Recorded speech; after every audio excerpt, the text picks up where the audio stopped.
പൂർത്തിയാകാത്ത വാർത്തയിലേക്ക് മടങ്ങി വരികയാണ്. തിരുവനന്തപുരം നെടുമങ്ങാട് നഗരസഭയുടെ 2024-2025 വർഷത്തെ ബജറ്റ് അവതരിപ്പിച്ചു. നഗരസഭാ വൈസ് ചെയർമാൻ എസ് രവീന്ദ്രനാണ് ബജറ്റ് അവതരിപ്പിച്ചത്. നഗരസഭയുടെ സമഗ്ര വികസനവും ക്ഷേമപ്രവർത്തനങ്ങളും ലക്ഷ്യമിട്ടാണ് ഇത്തവണത്തെ ബജറ്റെന്ന് അവതരണ പ്രസംഗത്തിൽ നഗരസഭാ വൈസ് ചെയർമാൻ അഭിപ്രായപ്പെട്ടു.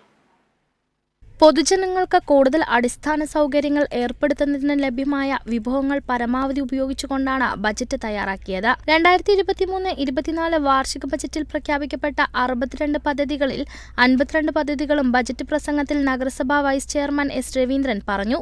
നഗരസഭയിൽ കാലാകാലങ്ങളിൽ മാറി വരുന്ന കൗൺസിലുകളുടെ ഇച്ഛാശക്തിയും അർപ്പണ മനോഭാവവും കരുതലും ഒന്നുകൊണ്ട് മാത്രമാണ് നമ്മുടെ സാമ്പത്തിക രംഗം പ്രതീക്ഷിക്കുന്നതിനേക്കാൾ മുന്നോട്ട് പോകുന്നത്.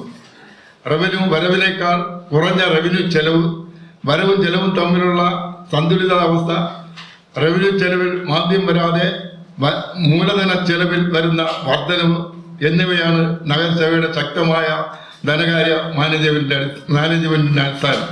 അതേസമയം ബജറ്റ് അവതരണ വേളയിൽ പ്രതിപക്ഷത്തെ കോൺഗ്രസ് കൗൺസിലർമാർ പ്ലക്കാർഡുകളുമായി പ്രതിഷേധിച്ചു.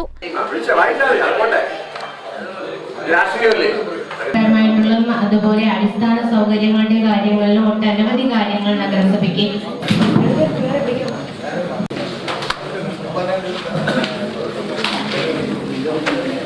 പുതുതായി അവതരിപ്പിച്ച ബജറ്റ് ജനങ്ങളോട് ഒരു തരത്തിലും നീതി പുലർത്താത്തതാണെന്ന് പ്രതിപക്ഷ കൗൺസിലർമാർ പറഞ്ഞു. സംസ്ഥാന സർക്കാരിന്റെ സാമ്പത്തിക കെടുകാര്യസ്ഥതയ്ക്ക് കുടപിടിക്കുന്ന തരത്തിലാണ് നഗരസഭാ ബജറ്റെന്നും കോൺഗ്രസ് ആരോപിച്ചു. Kerala vision news, Thiruvananthapuram.